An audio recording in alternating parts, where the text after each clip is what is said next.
Hey everyone, welcome back to another episode of the Integrating Investor. I am Seth Levine of the Integrating Investor website. As you know, thank you for joining us again for another episode on this lovely Friday. We have a real treat for you today. We have a recorded interview. We're going to take a break from our mini series, or maybe not so mini series on money and banking. And I've got Dr. Wes Gray here today. Just note that with like all interviews, this is not philosophy, but really an application of an implicit kind of thought method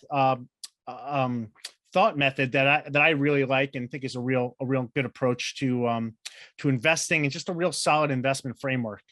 Wes is a quant, but even so, he's greatly impacted my own investing, and I'm a fundamental guy, a discretionary investor. Yet still, I've been able just to learn and apply so much of what Wes has what Wes talks about. Also, as always, please like and share the show. Just hit that like button right now. Just so you don't forget. And if it stinks again, unlike it later, or thumbs down it. If I'm interrupting Wes too much, just like forget this guy.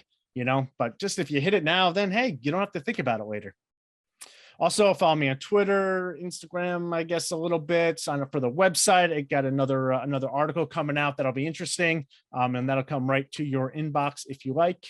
Also, please feel free to use that super chat function. Wes will answer your questions, even though this is recorded. He has promised to get back to us with answers. So, don't be shy and use that super chat function as always. And again, you can always email me at info@integratinginvestor.com. That's info@integratinginvestor.com with any show topics or guest suggestions. So with that, without further ado, we will get to the lovely disclaimer, right? Again, these are just personal opinions. They're not investment advice. These are not recommendations to buy or sell any investment service or product. You shouldn't make, kind of do your own work. There may be conflicts of interest on the show. It's for informational purposes only. You guys know the drill by now. So as I mentioned, today we are joined by Dr. Wes Gray. Wes is the CEO, CIO, and co-founder of Alpha Architect. Alpha Architect is an asset management firm dedicated to empowering investors through education. He has contributed to multiple industry publications and regularly speaks to professional investor groups across the country. Wes is published in multiple academic papers. He has 4 books out entitled Embedded, Quantitative Value, DIY Financial Advisor, and Quantitative Momentum. He's got a real interesting and unique background, which I hope will come out in the show. He was a captain of the U.S. Marine Corps. He got his PhD in finance at the famed University of Chicago, where he studied under Nobel Prize winner Eugene Fama, of the Fama French fame. He was a finance professor at Drexel for a while. And of course, like many of my guests, he's out there in the world. He's done a lot of really prestigious interviews. He's very generous with his time. And he's just overall one of the good guys, one of the really good guys of finance. So I'm thrilled to have him on the show today. So without further ado, Wes, say hello to everyone. Thanks for joining us today. How's it going? Yeah, no, appreciate the intro, Seth, and honored to be here. And like you said, our mission is empower investors through education. So any opportunity we get to do that, we welcome that opportunity. That is fantastic because, if anyone needs empowering, it's definitely me. That is why I do this. This whole everything of what I do is really just, dedicated to try and just clean up kind of the cobwebs, in my head. So I'm sure people are going to get a lot out of this today. Sure. Just to start things off, I always like to start with the background, kind of set the context. What was kind of your path to where you are today, and how did it shape your thinking? Man, there's long stories and short stories. I don't know which one to tell. But you mean specific to like how I got into finance in particular? Yeah, I'd like to hear from Yeah, from the beginning. long story short, it's kind of pathetic. I grew up pretty poor. I used to live on a cattle ranch in the middle of the mountains in Colorado, and we were just broke. And I used to have to like go out and like buck hay and like deal with cattle all day. And I just, work sucks, like manual work. And I just always asked my dad, like, hey, I don't want to do this anymore. And he's like, fine, go figure out how to make money, get rich. You won't have to do it. And I was like, okay. And then, Easy. yeah, so I don't really have like initially my interest was because I was incentivized to not have to do manual labor all the time. So it was just pretty basic, like, see spot run type of guidance. And then what happened though is as I started getting into finance investing, the original idea is like, okay, I got to figure out how to get rich so I don't have to do all this damn work all the time. And then I don't know what happened, but I end up actually like just finding it intellectually stimulating and fascinating. And that probably started when I was an undergrad. I started doing a lot of research for some profs. And then one thing led to the other where I actually just liked the topic and the field. And it became less about like the making money part and more about just the passion for like the subject, which is, Yeah. what led me to go, take a pain train, go get a PhD, deal with FAMA, like yelling at me, telling me I'm an idiot. I just kept going down this path. So that's really where it was. Initially, I was tired of being broke, wanted to get rich. And then I actually ended up liking it, which is, why I'm still here today, doing this and doing podcasts and doing content and engaging in the conversations. I just frankly find it interesting. Yeah. I mean, that's really interesting. At least, I mean, I have a very, kind of similar path, I guess. I mean, maybe, X the cattle ranch, but I kind of Mhm. got in this business, I started off as an engineer, and I was like, you know what, like, and it was at a time where there just wasn't much work to do, like in engineering in Yeah. my field. So I was like, yeah, let me go work in finance, make a little bit more money. I Mhm. didn't know really what like research and kind of that segment of the market was, but I knew I didn't want to work investment banking hours. I didn't even know what investment banking was. Yeah. I was like, those guys work too much, even though they make all that money. So that seems like a good mix of work and pay. So that's kind of Yeah. like how I got into it. And then Yeah. like just found some subjects that just fascinated me. And it's just that Yeah. intellectual stimulation is like, it's like a drug. Like Yeah, if you one, kind of find the and you right really thing. need to get lucky too, because like a lot of Yeah. people like just doing the pragmatic thing is like, well, I could go learn art and that ain't gonna pay the bills. Or I got to go do something where I could pay the bills, and just by the pragmatic nature of it, you usually go do and pursue things that pay a lot more. The problem is that sucks if you don't actually like what you're doing. And so, but if you can end up doing something that's pragmatic and pays the bill, and you just happen by dumb luck to enjoy it, you get the trifecta. So I was just kind of blessed in the sense that, hey, this job pays a lot and I actually like it. It was just a natural win-win. But that's not the Yeah. case for everyone. Like you just mentioned with investment banking, Yeah. a lot of people should not be in finance because they're just there for the money only, and that's usually not a good outcome. Yeah, the money, as crazy as this is going to sound, like the money gets boring after a while, right? You need that spiritual stimulation to really keep you competitive and on that bleeding edge of such a fast, I mean, this industry evolves so fast and it moves so Yeah. fast. And in order for you to have the energy to keep up, I mean, you have to love it. At least that's my experience. Yeah. Well, and not only that, like to your point, our industry is changing in front of our face, Mm. and most of the money is getting sucked out of it. It's not like the old days where you set up a hedge fund and you're going to go be rich and famous. Now it's like, hey, you're going to work like every other poor schmuck and you're going to make a good living, but it keeps getting lower and lower because like competition. And so it's almost getting to the stage where you don't enter finance because you want to make a lot of money. It's just because it's a decent job and you should probably like it. So a Yeah, lot of people are getting filtered out in real time as we speak.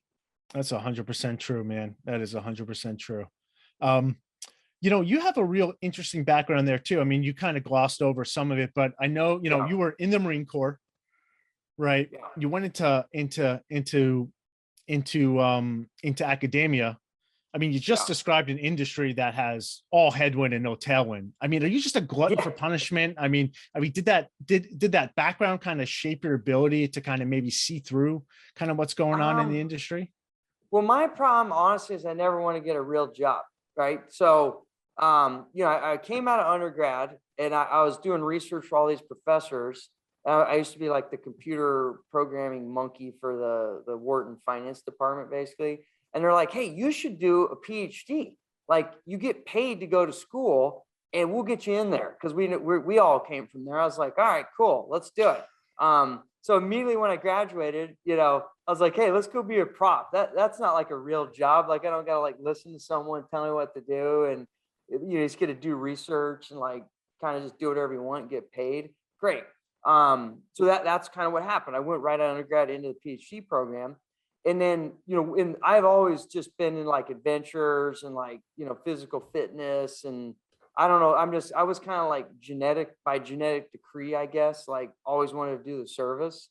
Mhm. Like I didn't join because of 9/11 or anything. I just thought like, hey, doing service is something that like everyone should do. It's just like a good thing if you like freedom, and I'm gonna pay respect to the program. And so that was something that was also in my head. And but the problem with the PhD program is like, you keep getting higher and higher opportunity costs, and I wasn't getting younger. And so then I was like, oh, like, join the service, do the Marines, like it's obviously it's a real job, but it's not like sitting behind a desk. It's like it's a more like a culture. It's an experience. So I was like, I'm gonna go do that. So I did that for 4 years.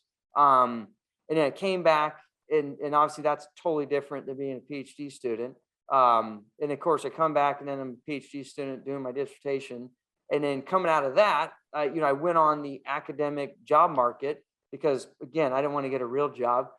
Be a professor is great. You get paid a lot of money. You just do research. So why not? And so I started doing that. But in my situation, because I'd always been into like kind of like yourself, like writing, putting ideas out there, engaging in the conversation. It just so happened I had a billionaire that was reading my blog, and as I was becoming a professor, I was starting this relationship with this monster family office who was just in this transition of basically, hey, we're firing all the hedge fund managers. We don't trust anyone on Wall Street. Can you help us, internalize a lot of our asset management, figure out how to do the quant version? And oh, by the way, we read your blog and we like it. So usually when a billionaire cold calls you, you're like, yeah, cool, I'll talk. So also not a real job. So I was professing for a while, and then I kind of got seeded along the way by this huge family office. And then we just kind of always built our business just as we thought, like based on the research, based on how we invest our own capital.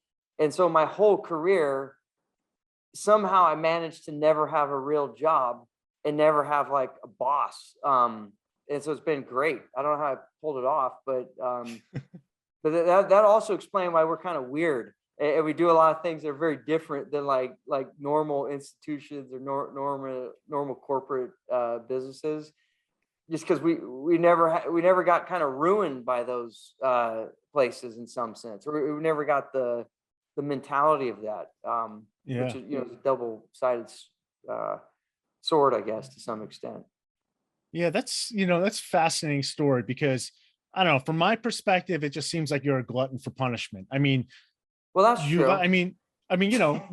there are many choices when it comes to service, right? But you picked the Marine Corps, right? You could have gone to a lot of PhD programs, but you picked, one of the most prestigious ones, out there, especially a rigorous, University of Chicago is very rigorous, very, the quantitative world is very rigorous as well. Yeah. You could have just worked for someone else, but you chose to kind of start your own business. I mean, to me, maybe that's the old roots of working on or maybe that's your modern day version of working in I the field, I doing think it backbreaking was, labor. man. Like I think, I don't know, maybe I'm getting older, like everything comes circling back, but like I started off hating manual labor and hating the outdoors, like doing irrigation, like dealing with all the cows and shit. Um, and I spent my whole life trying to get out of that. But my whole life also at the same time, I want to get back to that. Like I actually like doing manual labor now. which is so weird. It's like, I don't like, I don't know what it is. I just like doing hard stuff and like stressing myself out physically and mentally. I don't know. It keeps me alive, I guess. I just get bored easily. So yeah, the more I get away from what I used to hate, the more I want to do what I used to hate. And it's like this circular logic of my life. I can't explain it. It just is. Yeah, I mean it's really interesting. I mean, I can relate. I'm just like, what do you mean so weird about it? I mean, I feel like all I do is in search for the hardest thing possible. Yeah, But like, there's a how do lot, you? there's a class of people that are like that, I feel. Yeah, I mean, do you see like a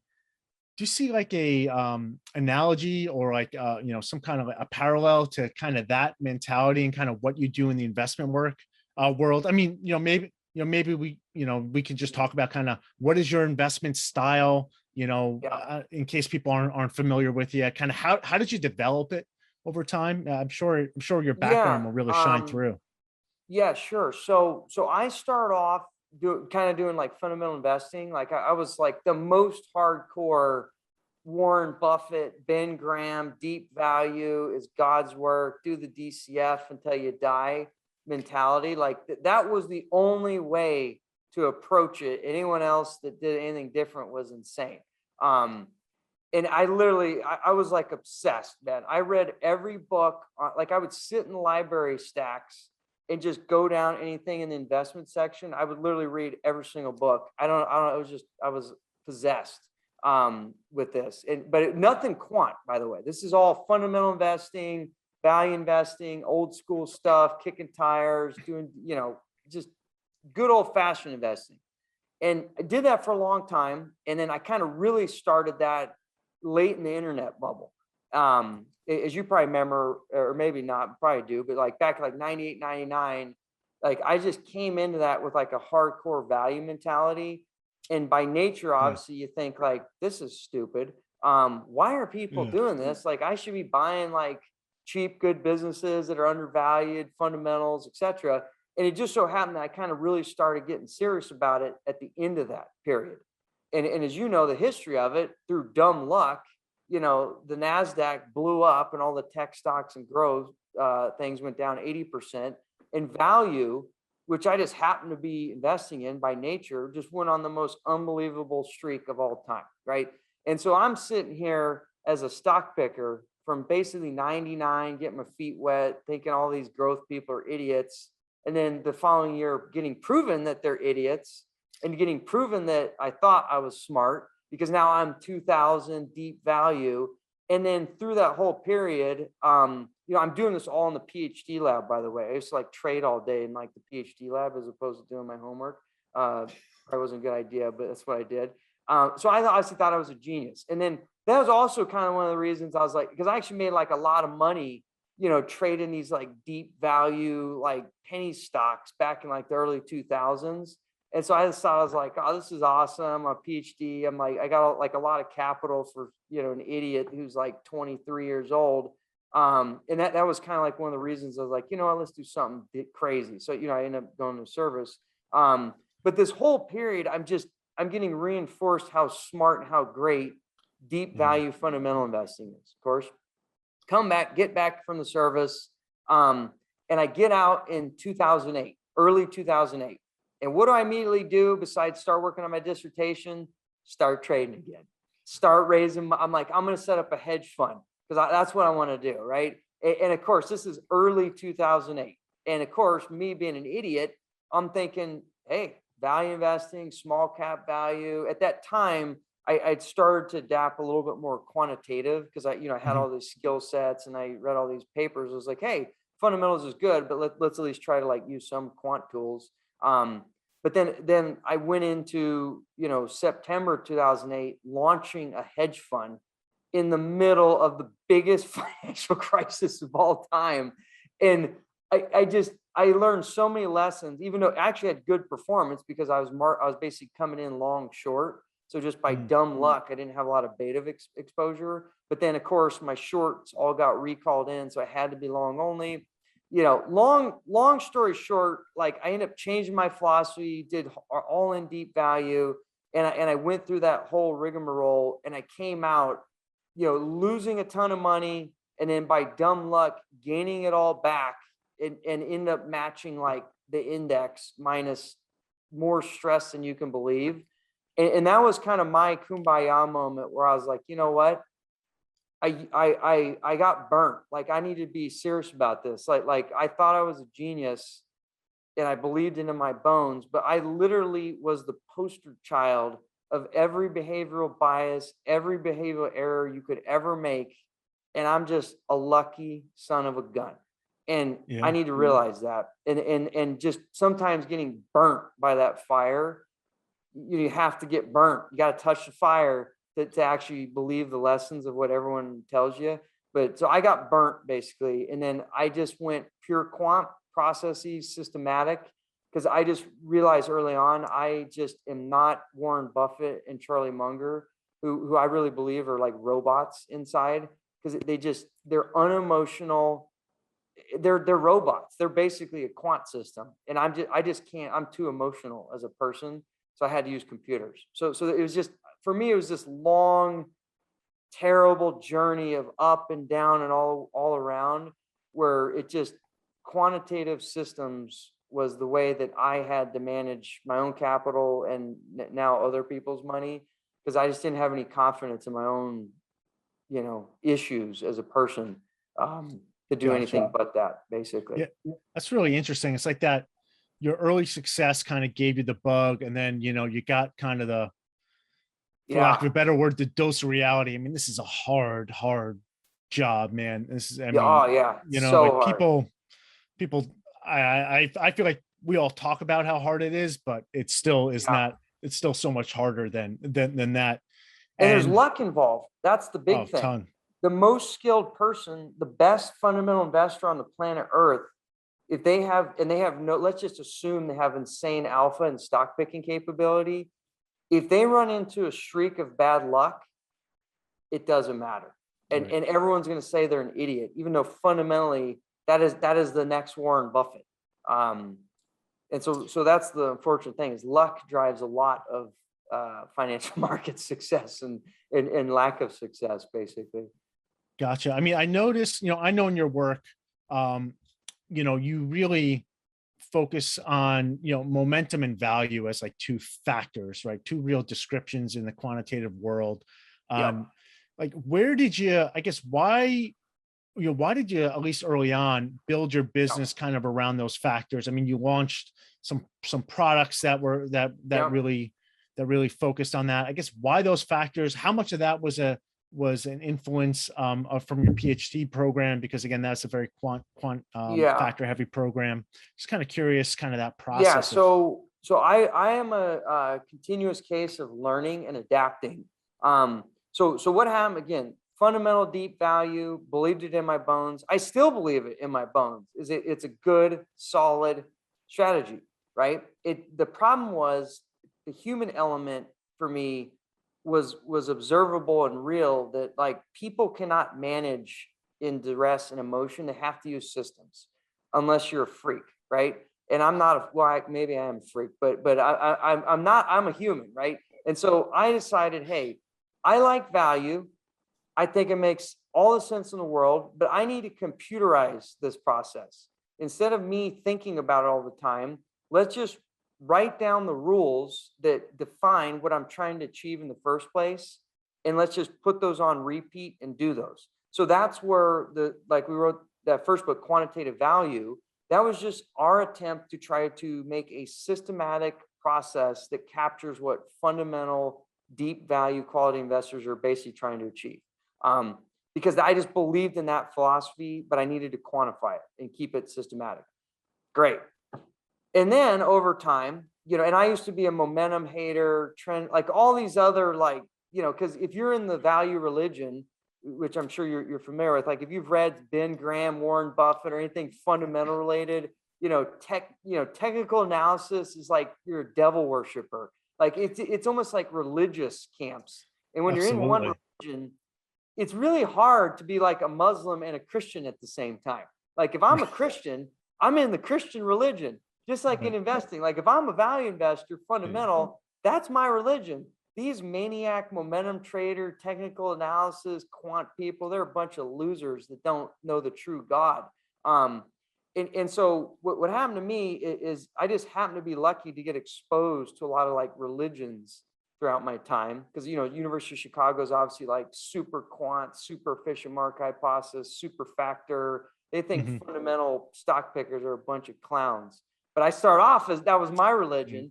And so I had the what they called the clown religion of fundamental stock picking, but I believed in it. And then I learned their religion of like quant evidence-based factors. So originally I was like, okay, cool. We'll merge those two things and we'll do systematic value. And then as time went on and you start to learn about like the behavior of people, momentum or just this idea that like, winners keep on winning and things tend to keep continuing on. Just the more analysis you do, and the more if you think of it through the lens of I want to be an evidence-based systematic decision maker, and I do believe that humans' behavior has a lot of influence on financial markets. It's not like efficient everything. Like the idea of momentum investing, it just becomes an undeniable truth. And the problem is it just took me about 15 years to realize that other religions might have something useful to say about the world as well. And so I slowly adapted from like being like value only, okay, let's do it quantitatively, to hey, momentum is actually probably something I should incorporate. And I'm going to do that systematically. And so that's kind of how I've evolved over time into believing now in what many consider to be like different religions, but I embrace all religions at this point if they're good. Every religion usually has a good lesson or two in them. Yeah, that's interesting. If they're good, because that's everyone. If you take a religious approach, let's just stick with the analogy. If you take the religious approach, of course, your religion, everything is good, right? If it's all taken on faith, but to be good implies like a different standard of value apart from the religion, right? Yes. And you're right, because the thing that's fundamental about investing is being religious about a single idea defeats the core purpose and principle of diversification. And so it's really good to be faith-based and be super process-driven and disciplined.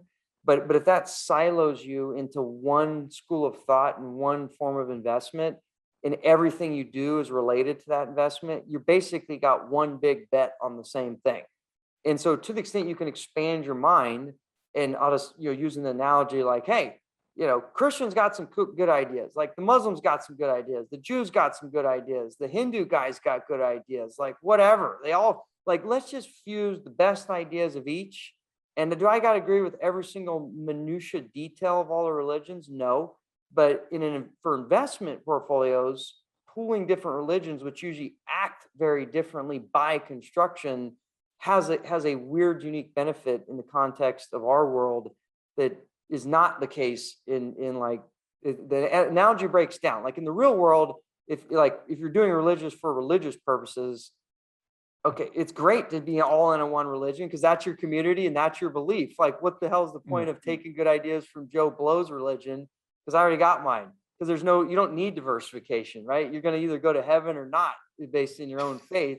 Exactly. Diversifying actually kills you. That's the worst idea. But in the financial market context, like you actually want to kind of spread your chips because you don't know who's going to be the god of your money. And maybe the Muslim God is the one that, or I guess they're the same, but you know what I mean? Like you actually want to spread your chips around, like, where you might go in the money, according to the money gods. It's a smarter way to go about it than, in the analogy of like real religions, I guess. Yeah, no, that makes a ton of sense because quite honestly, when you think about what we do in investing, we're making bets. I would say we're betting on future capital flows, right? And that future by definition is unknowable, right? So you just try and do the best you can with as many good ideas as you think you can have, because you can only have so much conviction for an unknowable world. Yeah, and to your point, it's just unknowable. And anyone who doesn't believe that, like the last few years, like, and not to make anything political, but like Trump winning that election and then the stock market going up after futures are down 10% that night, nobody on the planet Earth would have predicted that if they're being honest about themselves before that happened. COVID, right? Like, I mean, the world is just so crazy. Anyone that thinks they could predict anything, they got a screw loose, in my opinion. Like, it's insane how unpredictable the world is. Which is why you want to probably diversify across religions, because yours might be wrong, especially in the context of investing, basically.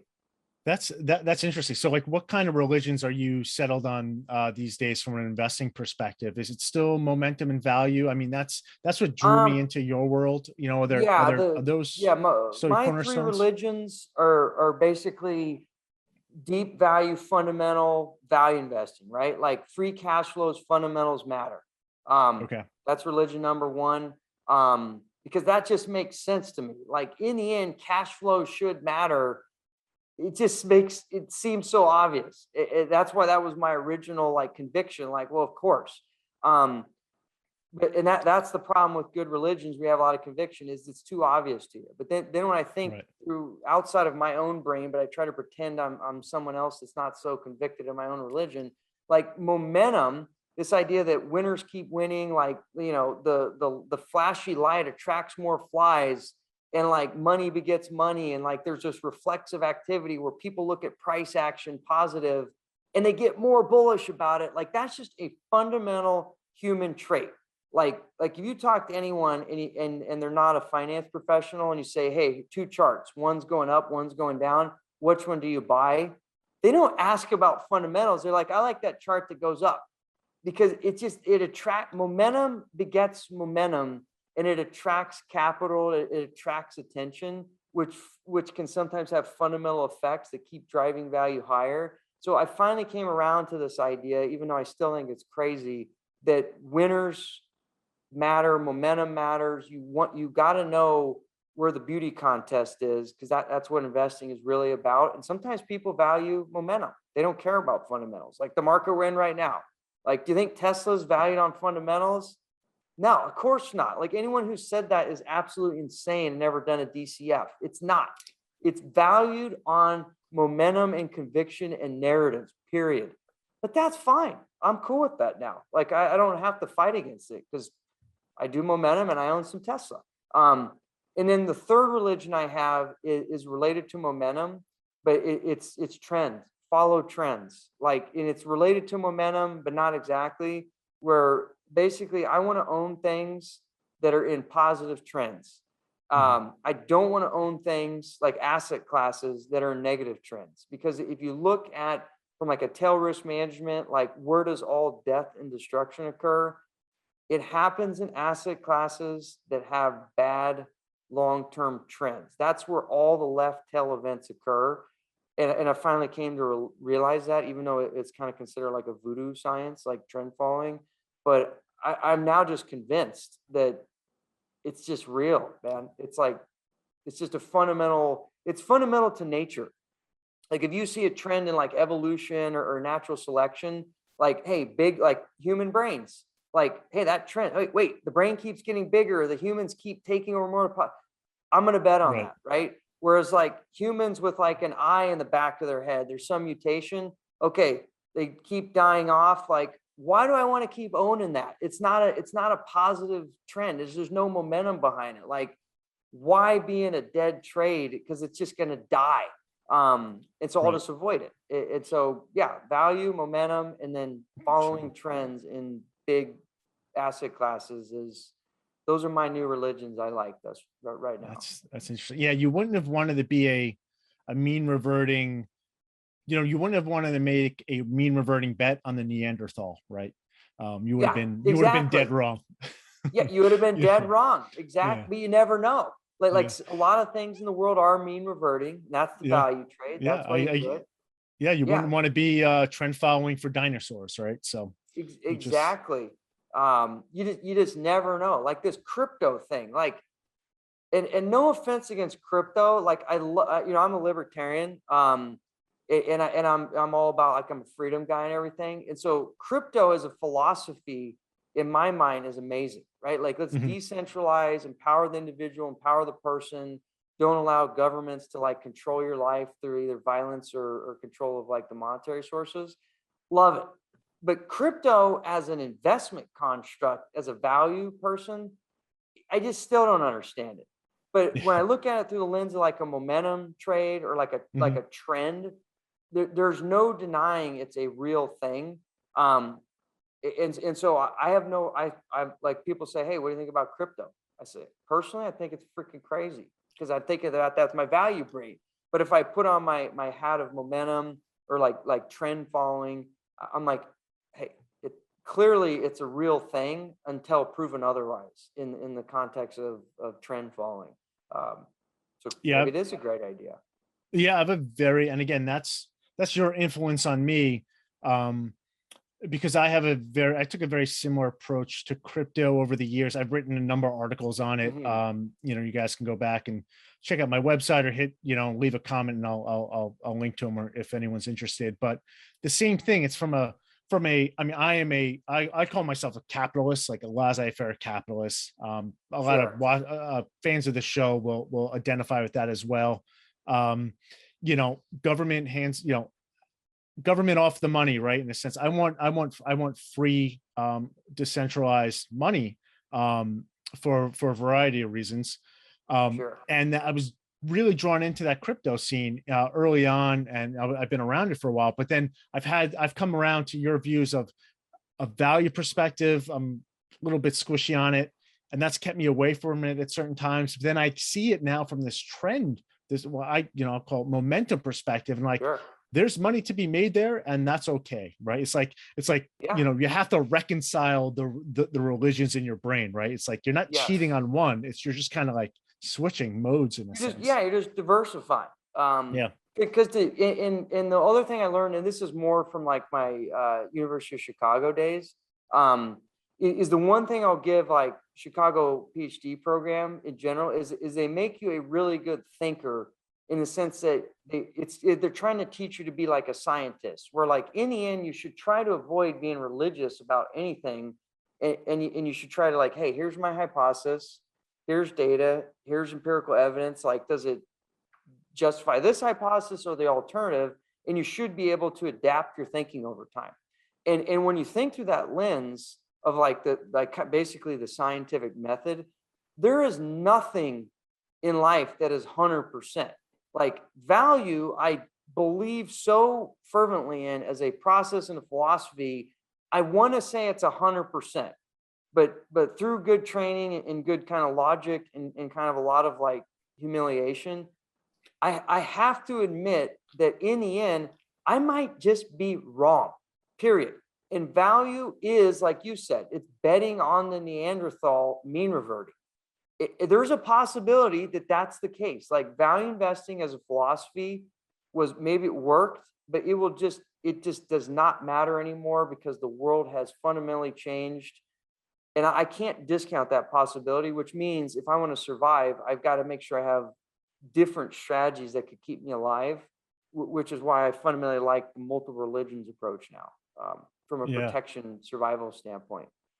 I love that, man. And I think you do great work. Wow. I mean, that is just awesome. Guys, we are actually going to cut this interview up into two parts because it is incredibly long. I hope you guys are enjoying this because this is just fascinating. I just love we're getting into really how Wes thinks about really everything in life. And you could see how we're going from investing to human action to thinking and the connection between all of this. Because really, when you boil it all down, right, it's investing is the act of selection, right? We cannot separate our own thinking process from the act of investing. They are one and the same. So that episode was great, at least that portion of it. And we're going to get into the rest of it next week. So thank you for watching, everyone. I hope you have a great weekend and stick around for next week where we're going to finish up our interview with Dr. Wes Gray.